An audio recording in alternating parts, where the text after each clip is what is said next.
Hi everyone, welcome back to my channel Explore with Aditi Vyas. In today's video, we are going to discuss about chemical reaction and chemical equation. Okay, class 10th का ये chapter 1 है and if you are in HP board ये video आपके लिए काफ़ी important है.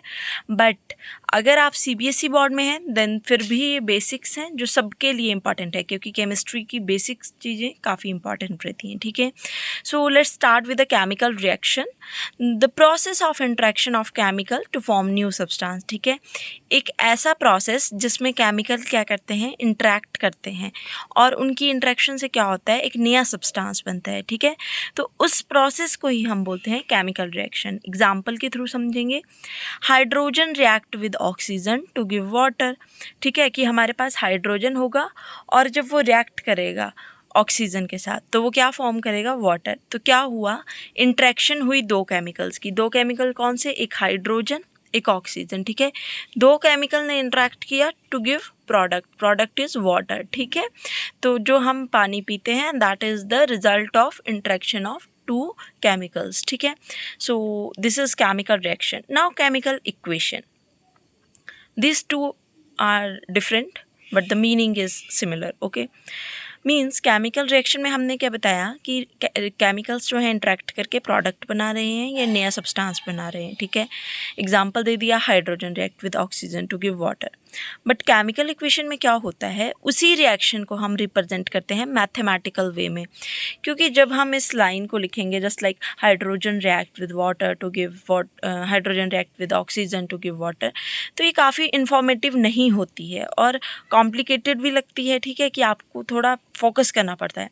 But जब हम इसको मैथमेटिकल वे में यूजिंग फार्मूला एंड सिंबल्स, ठीक है, पीरियोडिक टेबल के बारे में तो सब जानते होंगे, तो जब हम उन चीज़ों को यूज़ करते हैं सिंबल्स के थ्रू हम रिप्रेजेंट करते हैं तो उस चीज़ को हम बोलते हैं केमिकल इक्वेशन. ठीक है, now look at this what is this, hydrogen is reacting with oxygen to give water. But कितना डिफरेंस है इन दोनों चीज़ों में, क्योंकि यहाँ पे हम सिंबल्स का यूज़ कर रहे हैं, रिप्रेजेंट कर रहे हैं मैथमेटिकल वे में. ठीक है, तो this is the main difference between chemical reaction and equation. चीज़ें एक ही हैं, एक ही चीज़ को हम बता रहे हैं बट उसमें हम लेस इन्फॉर्मेटिव वे में बता रहे हैं, इसमें ज़्यादा. ठीक है, and here carbon is reacting with oxygen to give carbon dioxide. ठीक है, लेकिन ये स्केल्टर केमिकल इक्वेशन है, यानी कि ये भी बैलेंस्ड नहीं है. ठीक है, और केमिकल इक्वेशन इसलिए हम यूज़ करते हैं क्योंकि सिंप्लीफाइंग फॉर्म है और काफ़ी ज़्यादा इन्फॉर्मेटिव है. ठीक है, now how to represent a chemical equation, किस तरह से इसको रिप्रेजेंट किया जाता है. So look at this reaction. Here hydrogen is reacting with oxygen to give water. ठीक है, इसी एग्जाम्पल को हम लेंगे ताकि आपको समझ भी आ जाए और ज़्यादा कॉम्प्लिकेशन ना क्रिएट हो. ठीक है, तो ये क्या है, जब जो हमारे पास लेफ़्ट हैंड साइड में होगा, ठीक है, this is your left hand, तो उन्हें हम बोलेंगे रिएक्टेंट्स. ठीक है, reactants, interaction of chemicals to give a new substance. Right hand side में हमारे पास आएगा प्रोडक्ट. ठीक है, तो ये चीज़ आपको ध्यान रखनी है, इस लेफ्ट हैंड साइड में reactant and right hand side में प्रोडक्ट. अब जो एरो रिप्रेजेंट कर रहा है वो बता रहा है कि क्या चेंज आ रहा है रिएक्टेंट से नया सब्सटेंस बनने में, तो उस चीज़ को हम एरो से रिप्रेजेंट करेंगे. हमारे पास यहाँ दो रिएक्टेंट्स हैं, हाइड्रोजन एंड ऑक्सीजन, तो उसके बीच में हम प्लस का साइन के थ्रू रिप्रेजेंट करेंगे. अब कंडीशन हो सकती है कि हो सकता है हम हीट यूज़ कर रहे हैं रिएक्शन में, सनलाइट यूज़ कर रहे हैं, प्रेशर, इलेक्ट्रिसिटी, तो you have to put that things on this arrow. ठीक है, इसके ऊपर हमें वो लिखना होता है. Now come to the catalyst. तो कैटालिस्ट ऐसे केमिकल होते हैं जो रिएक्शन को इंक्रीज करते हैं without actually participating in it, कि कोई पार्टिसिपेशन नहीं होगी उनकी, उनमें कोई चेंज नहीं आएगा, बट जो हमारा केमिकल रिएक्शन होगा वो बहुत फास्ट हो जाएगा. ठीक है, नाउ कम टू दिस कि एक और चीज़ यूज़ होती है रिएक्शन में, like this is carbon when reacting with oxygen form carbon dioxide. तो ये अपवर्ड सा एरो हम यहाँ बना रहे हैं, क्यों, क्योंकि गैस प्रोड्यूस हो रही है. Carbon dioxide, what is carbon dioxide, gas, तो गैस को हम रिप्रेजेंट करेंगे अप साइड के एरो से. ठीक है, and in this reaction zinc and copper sulphate, जो हमारे पास कॉपर आएगा दैट इज़ प्रेसिपिटेट. ठीक है, जो कि इनसॉल्युबल होगा, तो उसे हम रिप्रेजेंट करेंगे डाउनवर्ड एरो के साथ. ठीक है, now the next thing is हम यहाँ पर जैसे NaCl को वाटर में डिज़ोल्व कर रहे हैं, हमारे पास Na पॉजिटिव Cl नेगेटिव आ रहा है। तो यहाँ पर हमें ये सिंबल्स बताने हैं कि NaCl क्या है, क्या होता है। NaCl होता क्या है, सॉल्ट, ठीक है। सॉल्ट कैसा है, सॉलिड। H2O वाटर कैसा है, लिक्विड। और ये जब वाटर के साथ रिएक्ट कर रहे हैं तो एक्वस फॉर्म। तो इस तरह से हम अपनी केमिकल इक्वेशन को रिप्रेजेंट करेंगे, ठीक है। अब आता है हमारे पास जो केमिकल रिएक्शंस होते हैं वो बहुत डिफरेंट टाइप्स के होते हैं, ठीक है। तो केमिकल रिएक्शंस को अगर हम बात करें तो ये बेसिकली 4 टाइप्स के होते हैं। The one is combination, second one is decomposition, third one is displacement and the fourth one is double displacement, ठीक है। बट उससे पहले अगर आप मेरे चैनल में नए हैं तो please subscribe to my channel, ताकि आपको फर्दर नोटिफिकेशन भी टाइम टू टाइम मिलती रहें, ठीक है। Now if we talk about combination reaction, तो कम्बिनेशन रिएक्शन में क्या होता है, 2 रिएक्टेंट होते हैं जो सिंगल प्रोडक्ट की फॉर्मेशन करते हैं। A + V = AB, ठीक है। तो कार्बन डाइऑक्साइड की फॉर्मेशन का हम यहाँ एग्जांपल ले लेंगे। Now come to the decomposition reaction. Decomposition में क्या होगा, सिंगल रिएक्टेंट होगा और वो 2 या उससे ज़्यादा प्रोडक्ट देगा, ठीक है। यानी कि ब्रेक डाउन हो जाएगा, डिकम्पोज हो जाएगा, ठीक है। तो हमने यहाँ पे कैल्शियम कार्बोनेट लिया और उसकी डिकम्पोजिशन करवा दी।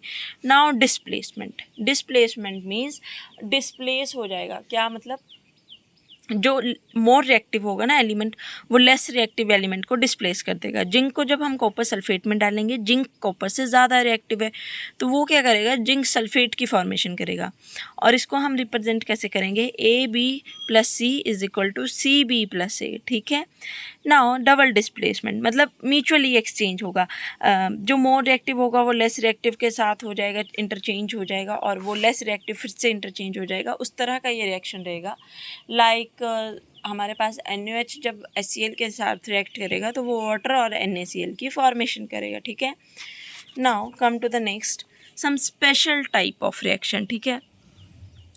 It is thermochemical, photochemical and electrochemical. Thermo means heat, ठीक है, हम हीट प्रोवाइड करवा रहे हैं रिएक्शन में।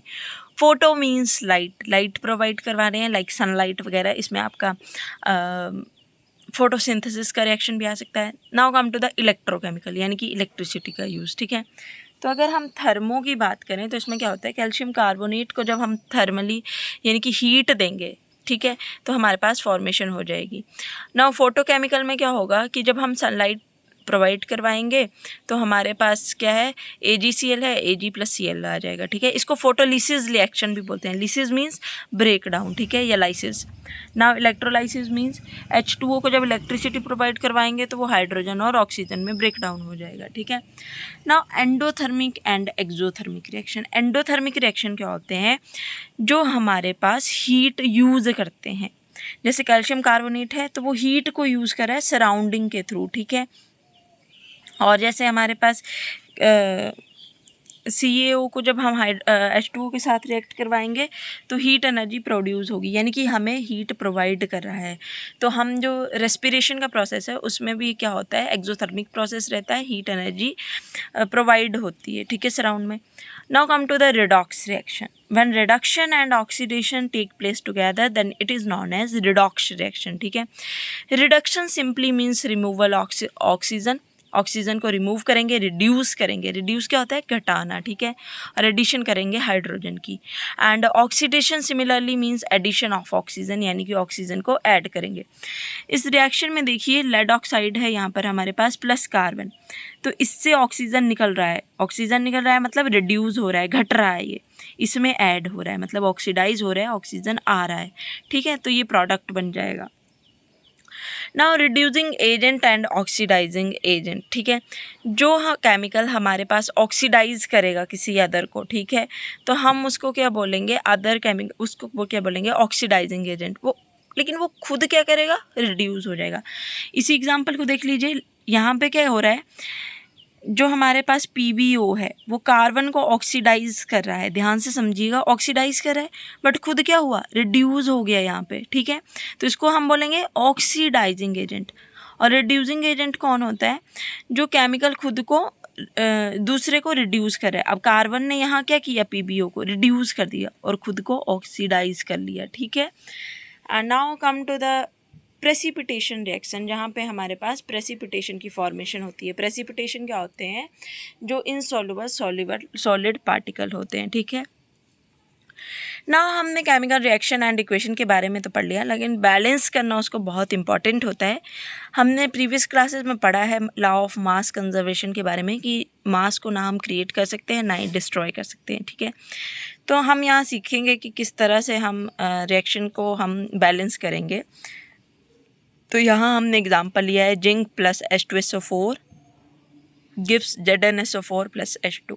तो देखेंगे ये केमिकल इक्वेशन जो है बैलेंस्ड है कि नहीं है, ठीक है। यहाँ भी एक जिंक है, यहाँ भी एक जिंक है, यहाँ पे SO4 है, यहाँ भी SO4 है, यहाँ भी H2 है, यहाँ भी H2 है, ठीक है। तो ये बैलेंस्ड हो गई हमारे पास। वैसे हमने यहाँ टेबल के थ्रू भी देखा है कि zinc, hydrogen, sulphur and oxygen, ठीक है। तो इनके एलिमेंट्स को हमने काउंट किया रिएक्टेंट और प्रोडक्ट में, तो ये हमारे पास बैलेंस्ड है, ठीक है। हाइड्रोजन में हमारे पास 2 इलेक्ट्रॉन होते हैं, उधर भी 2 ही हैं हमारे पास। फिर ऑक्सीजन में 4 होते हैं, उधर भी 4 हैं। तो उस तरह से हमने बैलेंस किया है ये इलेक्ट्रॉनिक कन्फिग्रेशन के थ्रू, ठीक है। बट मैंने यहाँ सिंप्लीफाई करके आपको बता दिया कि जिंक एक है, जिंक वहाँ भी एक है। उस तरह से भी आप देख सकते हैं, या फिर आप इलेक्ट्रॉनिक कन्फिग्रेशन निकाल सकते हैं, जैसे हाइड्रोजन के 1, ठीक है। तो उस तरह से भी आप कर सकते हैं। Now come to this chemical equation, ठीक है। FeH2O, Fe3O4 and H2। तो देखने से ही पता लग रहा है कि ये इक्वेशन जो है बैलेंस्ड नहीं है हमारे पास। तो hit and trial method use करेंगे। सबसे पहले हम इनको बॉक्स में डाल देंगे। बॉक्स में डाल दिया, अब क्या करेंगे? List the number of atom. Number of atom को लिस्ट करेंगे। Fe hydrogen and oxygen. तो आयरन कितना है हमारे पास? 1 है। उधर कितना है? 3 है। यहाँ हाइड्रोजन कितने हैं? 2 हैं। उधर कितने हैं? 2 हैं। ऑक्सीजन कितना है? 1 है। उधर कितने हैं? 4 हैं। तो ठीक है, अब ये भी कर लिया। स्टेप 3 में क्या करेंगे? Start balancing with compound that contain maximum number of atom. तो यहाँ सबसे ज़्यादा नंबर ऑफ एटम किसने गेन किए? ऑक्सीजन ने। तो इसको बैलेंस करेंगे।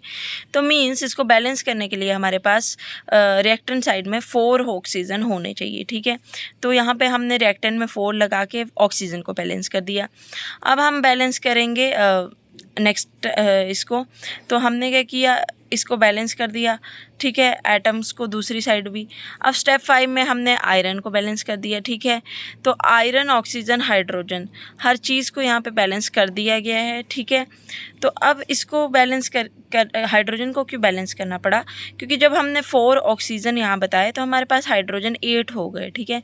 तो जब हमने प्रोडक्ट में हाइड्रोजन में 4 लगाया तो हाइड्रोजन 8 हो गए। नाउ स्टेप 5 में हमने आयरन को बैलेंस कर दिया। 3 आयरन यहाँ थे तो 3 यहाँ आ गए, ठीक है। अब बैलेंस्ड इक्वेशन हमारे पास फॉर्म हो गई, बट सिंबल्स अभी राइट करना बाकी हैं। आयरन सॉलिड फॉर्म में था, H2O गैस में, H2O हमारे पास यहाँ लिक्विड में आएगा, नहीं गैस में ही आएगा, ठीक है। और Fe3O4 सॉलिड में और H2 गैस आ गई, ठीक है। तो ये हमने क्या किया? Hit and trial method use किया, बट मेक श्योर कि सबसे छोटा सिंबल हम लेने की कोशिश करें, सबसे छोटे सिंबल के साथ बैलेंस करने की कोशिश करें। हायर क्लास में आप इसको अलग मेथड से समझेंगे, बट 10th स्टैंडर्ड के हिसाब से हिट एंड ट्रायल ही इंपॉर्टेंट है। Now one question for you, what type of chemical reaction take place when a magnesium wire is burnt in air, limestone is heated, ammonia and hydrogen chloride are mixed। मुझे comment section में आप बता सकते हैं कि इनके answer क्या होंगे। So thank you for watching. I hope you understand it. Please like, share and subscribe my channel. Thank you.